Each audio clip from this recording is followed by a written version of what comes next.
granting that request. Ordinarily, I'm sure they would have spoken much longer.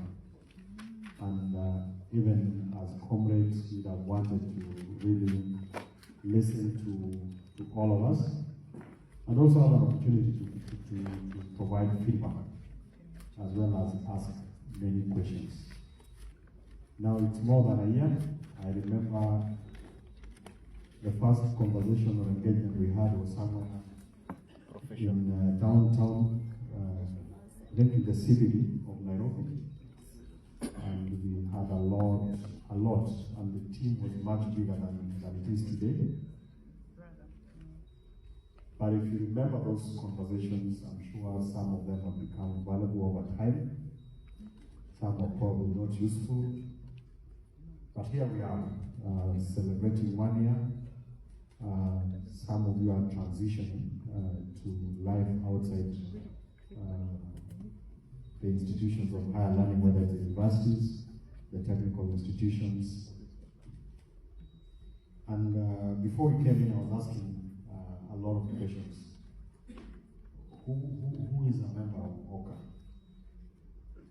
And it became apparent that, first of all, of course, you must have been a student at one point or another. But then, progressively, people transition out. And the single most important reason why you came up with OCA was to see how you could be able to not just network, but to support each other.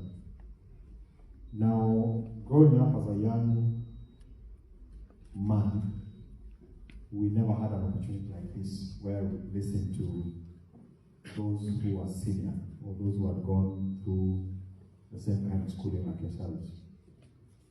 And what that meant is that most of us were just groping in the dark. So we missed a lot. If you are lucky, like someone, at least I would consider myself that I was lucky because I had older siblings who had gone to university. So at least I was able to pick up one or two things, and then I had friends. I remember the last time we were discussing, no, we didn't talk about it, but just last weekend I was sharing with another friend of mine that my decision even to come to, first of all, the decision to come to University of Nairobi, because I went to University of Nairobi, was very clear from the word go. When I was in high school, I wanted to go to University of Nairobi. So the 4 choices were all University of Nairobi. Then, joining University of Nairobi again, I was also very clear that as soon as I go to the university, I will do an interfaculty transfer. Again, this was courtesy of an engagement with someone who had just gone to university a year ahead of me. And then the rest is history. Now, not many of us have that opportunity. But here you are, you can be able to engage, you can be able to interact, and you have an opportunity to fix certain things before they go out of hand.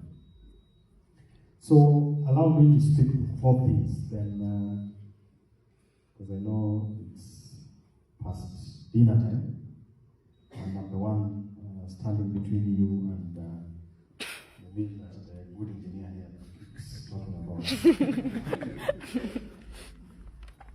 Engineers are not known to be like this, but it's a special case. Being MC engineer. Number one is we are all here because of education. And it's important that I put this into perspective.